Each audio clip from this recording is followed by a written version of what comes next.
Welcome to a brief overview of some trigonometry. You need to be able to rearrange an equation. Rearranging an equation is a skill that you must have. You probably will also need the similar triangle sheet. We're first going to look at some of the triangles. A right triangle means that there's a 90-degree angle in the triangle somewhere. Only right angle triangles have a hypotenuse. This side is often represented by the lowercase c. If we look at the formulae, there are various rearrangements for each of the sides. Right triangles tend to be used the most frequently and therefore are the most powerful. If we first look at the blue triangle, the theta, or the reference angle, we are trying to find is in the bottom right.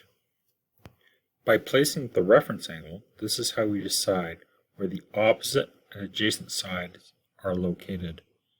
Please note the hypotenuse is always the long side. Now, if we look at the same triangle in orange, you will notice that the adjacent and opposite sides have flipped because the reference angle has been placed in a new location. SOHCAHTOA is the word we use to remember the relationships. Sine is opposite over hypotenuse, cosine is adjacent over hypotenuse, and tangent is opposite over adjacent. You can substitute the numbers into the formula and rearrange the formula for the missing variable. For solving non-right triangles, or oblique triangles, there is Sine Law and Cosine Law. First, let's look at Sine Law. Sine Law can be the shortest method, but you need to be careful. There is a danger with obtuse triangles, or a triangle that has an angle greater than 90 in it. Obtuse triangles can give two answers.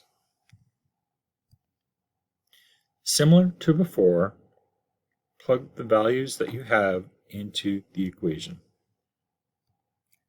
Cosine law is a longer formula. It has the most keystrokes, the most rearrangements, and therefore the most opportunities for mistakes. It is the most powerful and works with all triangles, whether it's oblique or a right triangle. If the information is inputted correctly, it will work every time. Solving a trigonometry problem. If you're lucky, you'll be given the drawing of the triangles and simply asked to solve a variable. But typically in a word problem, you need to draw the situation. Draw the triangle. Typically, draw all the distances given in the question and the distance the question is asking you to find. This will be one triangle. But be careful. If given a speed, you actually need to figure out the distance that the object has traveled.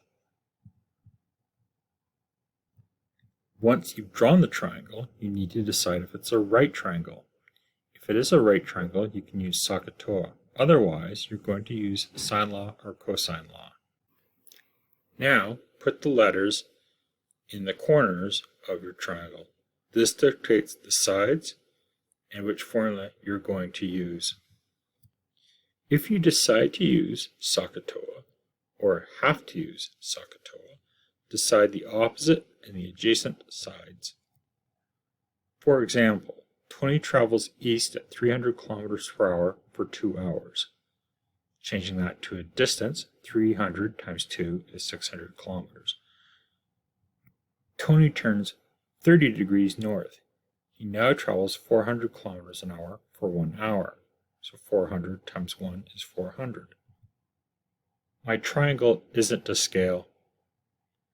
Tony traveled 600 and he traveled 400. The question is asking what distance is Tony from the start. You have to include that unknown distance in your triangle as well. Now this will blow your mind a little bit. This is saying 150 degrees, but the question only said 30. But remember, 30 occurs here. So from here to here is 30 degrees, and then all the way around is 180 degrees. So I'm missing the 150.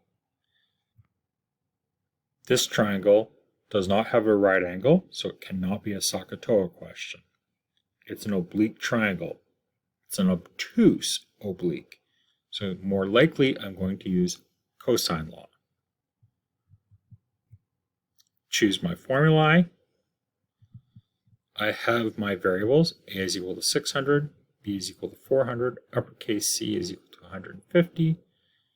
Take my values, plug it into the formula, solve it, and my answer is 1162.